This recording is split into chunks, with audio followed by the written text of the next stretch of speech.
Marami sa atin ang nakakakilala kay Pastor Apollo Kibuloy sa mga magagandang nagawa niya sa bayang Pilipinas.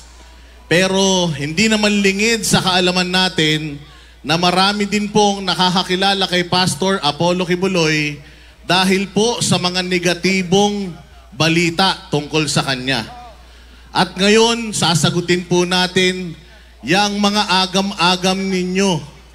Sino ba talaga si Pastor Apollo Kibuloy? Number 53 sa balota. Si Pastor Apollo Kibuloy ay anak ng taga-Norte. Anak po siya ng taga-Pampanga na sa hirap ng buhay lumipat sa Mindanao at nanirahan sa paanan ng bundok Apo. Kaya po ang kanyang pangalan ay Apollo Kibuloy. Dahil doon siya ay pinanganak. Siya po ay bunso sa 9 na magkakapatid. Napakahirap ng buhay nila noon. At sinabi nga niya na siya ay biktima ng kahirapan at ayaw niya na maranasan ng mga Pilipino yung hirap na naranasan niya. Kaya siya po ay nagpursigi sa buhay.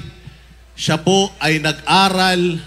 Siya po ay nagsimula yung kanyang simbahan ng 15 lamang po sila.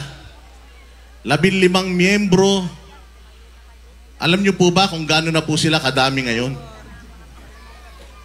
7 milyon na po sila sa buong mundo.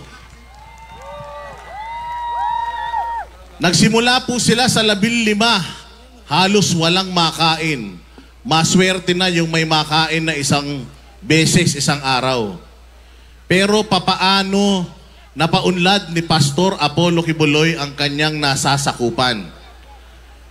Dahil sa malinis na puso, dahil sa pangarap na may angat ang buhay ng kanyang mga nasasakupan, at lalong-lalo na sa lahat, zero corruption. Zero corruption.